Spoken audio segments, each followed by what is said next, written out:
My name is Mike Breeze, and since 2001, I have made it my personal mission to help as many people as I can achieve their goals. As a speaker and best-selling author, I now get to travel the country sharing with audiences exactly what it takes to not only set goals, but what it takes to actually achieve them.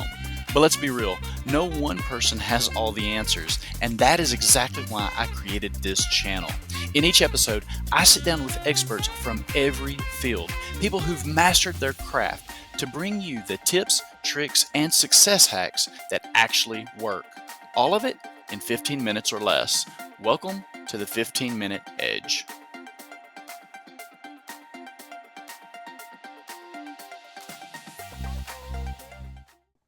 All right, so I am super excited today. I have got a good friend, Pam Ostrowski, and I hope I pronounced that correctly. I'm Southern Oklahoma, so I do mispronounce things sometimes, and I apologize. Now, we met actually, and it's hard to believe, almost a year and a half ago. We were both speaking in Massachusetts, I think, and Yes. we got to share the stage there. A lot of fun, a lot of fun. And what I love about Pam, and I've just got to tell you this, is she is the expert on a topic that maybe isn't so pleasant sometimes. It's, in life, it throws us curveballs sometimes, and we don't know what to do, where to turn. And she is an expert that I think you're going to get a lot of value of, because I know a lot of you watching this, listening to this, you're going to be able to relate to what she has to offer. She's going to give us some tips and tricks here. Pam is not only a speaker, but the author of It's Not That Simple, Helping Families Navigate the Alzheimer's Journey. Yes, that's her book right there. We're going to put links to that as well in the description and probably here on screen somewhere. A few things I want to mention real quick, and I know this is 15 minutes or less, but here's just a couple of reviews. What an amazing resource Pam Ostrowski has gifted to all by sharing her journey in caring for her elderly parents and her mother with Alzheimer's. Another one, let's see here. It's Not That Simple will provide you with an important information about how to not only care for your loved one that is exhibiting symptoms of Alzheimer's disease, but provide you with a straightforward answers to many questions you may have in this crucial time. So my expert is speaking on dementia today, and really and truly what we need to do, because a lot of people get this wrong. They get on social media, they get on the internet, and they start Googling, and that's the worst thing most people can do, because there's a lot of bad information. So without further ado, Pam, I would love for you just to take off, educate us, give us the tips and tricks and insights that you think we need to know. Okay. Thank you so much, Mike. And it's such a pleasure to be here. I appreciate it. It's good to see you again. Yes. So, just some background for everyone. Uh, Dementia is an umbrella term for many types of diseases that encompass the greater not being able to function in a cognitive way. So Alzheimer's disease accounts for 70% of the dementias out there. There are over 100 dementia types. So yay, there's who knows. And then you've got vascular dementia. So if you know somebody with high cholesterol or high blood pressure, they're more likely to develop that. Lewy body dementia, and then frontotemporal dementia. So those four are the top ones. But of course, as I mentioned, there's over 100 different types, and you can have mixed dementia just to add to the party. So it's really important that people understand that. And then the next thing to think about is, okay, your loved one got a dementia diagnosis. Everybody freaks out, right, Mike? Yeah, And yeah, absolutely. We actually experienced this not long ago. I won't mention names, but somebody in our family, and it does. It's the craziest thing, because your brain just shuts down when that happens, and you're thinking, how do I go about handling this? How's our life going to change right now? Yeah. And what's interesting about that is, like you said, everyone goes to the internet. Well, the reason why most people, in my opinion, go to the internet for information is not to get accurate answers, No. but because they're afraid to write. They're afraid to talk to someone about it. And that's what I do, is this is a warm, calming voice of reason. I went through my dementia journey with my mom for 14 years. People, if you get a dementia diagnosis, you are in this ride for easily 4 to 8 years. And that's after you've gotten the diagnosis. My mom had 6 years of progressive symptoms, and then we got her diagnosed, and she lived for another 8 years. So that's 14 years. Wow. So it's really important to have someone to walk the path with you. And because a lot of the information out there will not be unique to you, it will be what happened or worked for them. Mhm. And this is a diverse disease. So a certain behavior, a certain act, something you've said, something you've done is going to create behaviors. And it has a lot to do with who we are. We, as a caregiver, will try to control the situation. Big surprise. Wow. I did it. I think my book is actually a list of Pam's mistakes when caring for her parents is what I was originally going to call it. But Right. it's not that simple. It's probably more accurate because it's not simple. So there's a couple of things that I wanted to share today, Mike, about what I see people doing that are don'ts. Yeah. Don't do this when caring for Sure. someone with dementia. So the first one is don't take away things that are familiar with them, for them. So there's so many things. I don't know what yours is. I mean, I will die with this thing next to me Right. because I'm literally physically attached to it. But a lot of people in our parents' ages or aunts and uncles' ages are attached to car keys. What's the first thing you hear? Well, we got to take the keys away from dad so he doesn't drive the Yep. car. Here's a twist on the concept. Take away the car because the car is a visual reminder Mhm. every single time they look out the window or go into the garage. I'm a failure. Right. I can't handle this anymore. A car is a symbol of independence and of Mhm. fun and adventures and vacations and road trips. And I can't have those Right. anymore.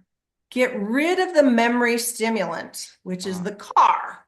Let them keep the keys. My dad, in every pair of pants he had, in the back pocket where he kept his keys, there was a wear spot. I just saw standing behind somebody in the grocery store and I saw their wear spot. Right. The same is true with a wallet, Mhm. and we'll talk about credit cards and what you put in that wallet, by the way. But it comes down to keep the familiar. Your mom take a purse. She take her favorite purse. My mother always stuffed hers with tissues because her nose was always running. And maybe some keys or lipstick or chapstick, something like that, that is helpful and familiar. And so the whole concept, we're thinking of this backwards. Now, if someone wears a watch or some valuable jewelry, earrings, Sure. replace those with things that have less monetary value because 9 times out of 10, they're going to drop them somewhere, leave them somewhere, whatever. So that's Sure. not a big deal.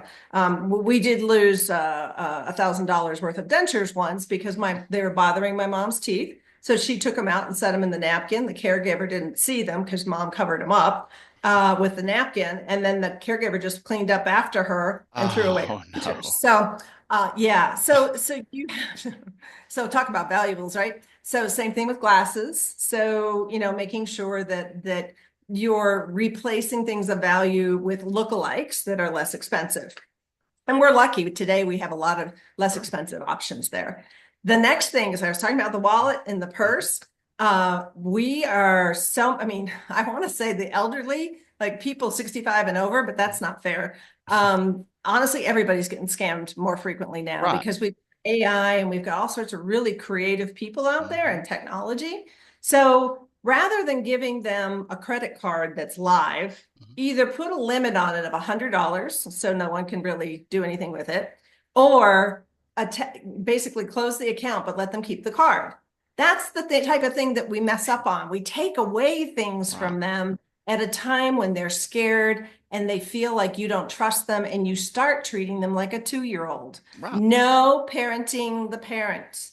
So it really comes down to just replacing things with a safer option. Same thing with cell phones. Mhm. Uh, a lot of times when you see people who are in a memory care community, the adult children are like, well, we want to be able for mom to call us. Well, first of all, mom probably doesn't know how to call you, even if you're on speed dial. Right. And then secondly, if she does, if she's having anxiety, which is a very typical symptom of Alzheimer's and dementia in general, or having behaviors like that's very typical of vascular dementia and Lewy body. is to not give them the opportunity to vent and panic, because then you panic the whole family, right? Right. And there's nothing you can do about it but listen. And then guess what? Turns off the phone, gets upset with the caregiver, starts Mhm. acting out. And so you created that by giving her a cell phone. Or the other option is she totally forgets about it. The family's in a tizzy, totally Right. worked up, trying to solve a problem that she doesn't even remember she told you. Right. It's usually an artificially created problem. So because there's this sense of wanting to still be engaged in life, they are still in there until they die. Right. So that brings me to my other point. Do not treat your loved one like they're a 2-year-old, because they lived a full life. They have inside of them, they have wonderful memories of their lives, and have remembered some of the bad things too. But it's so important to treat them with the respect and dignity they deserve. And if you start tucking in a napkin or carving their food for them, Hmm. or talking to them like, come on, mom, let's go do this. Right. It's they're going to lash out. And it's Hmm. not going to be the dementia Right. that they're lashing out at. They're lashing out at your lack of respect. Right. And people, on face value, they look the same. But by working with me, I get so many phone calls about, well, this happened or that happened. And I'll say, what happened the 5 minutes before? Right. Right. And what triggered that? And then it's like, well, I tried to tell her, and it's like, that's the problem. You don't tell somebody what to do. I wouldn't tell you what to do. I would Right. recommend something, or I'd make a suggestion, and that would only be if you asked. Sure. So, those are the things, those are the behaviors that we release when we get that dementia diagnosis, and we somehow think that we need to control this person and Right. take over their lives Yeah. and help them. And in reality, it's a balance. And that's what I work with people on one is, okay, let's find that balance, because I'll tell you what, 14 years later, I was exhausted. I was overwhelmed. It's an emotional roller coaster. It's actually one of the chapters in my book. It's an emotional roller coaster where people get really sad, and it's like, this person's evolving. They're Right. not dying. They're not Right. disappearing. Right. They're just evolving. And you can choose to be on that adventure with them, Sure. or you can resist it and be unhappy, overwhelmed, sad, depressed. You pick it. So which choice would you make? Do you want to be happy, or do you want to be right? Well, and I love what you said too. Not to interrupt you, we've only got three Sure, minutes no, left, but no. I Yeah. love what you said, because you said something that really resonated with me. And again, what we went through was a misdiagnosis. However that happens, I don't know, but it was, and Could that have been sheer dehydration, just so it, you it know. and well, that was part of it actually, yeah. And there was a whole list of things, but that was actually one of the things that was going on. But anyways, that panic that hits all of a sudden, and you stress out, and you think your world's about to get flipped upside down, and you you start just like you said, and you said it so well, because immediately we started thinking, what do we need to take away?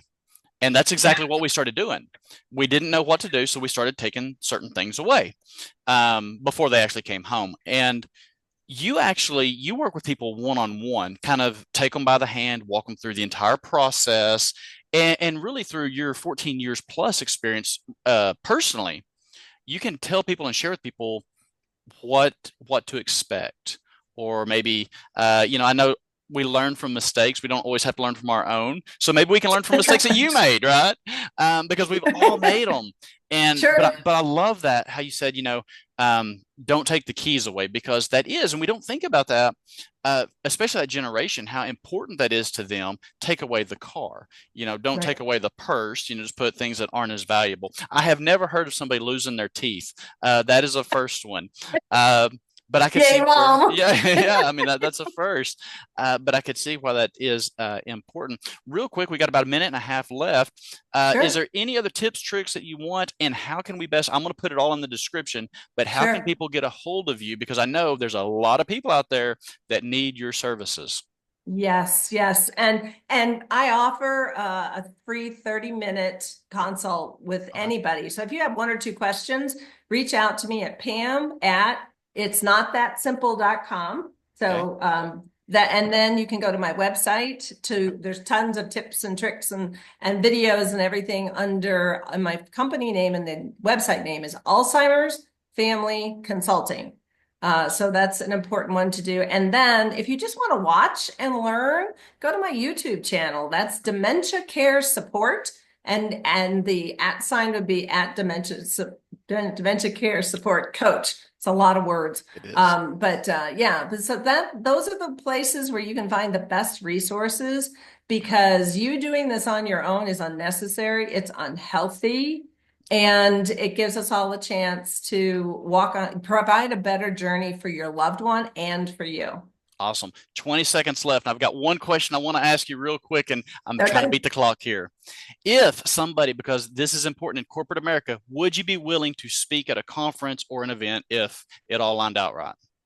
So $16 billion is lost to corporate America every year based on 16 billion, right? So because employees are having to caregive for their parents and their older loved ones. So absolutely, let's talk about how you increase productivity by taking care of your employees and making sure those people caregiving get the support that they need. Awesome. Absolutely, happy to do that. Pam, thank you so much. It has been a blessing. Take care Thank and I hope you, everybody Mike. got some value out of this. Absolutely. Thank you so much.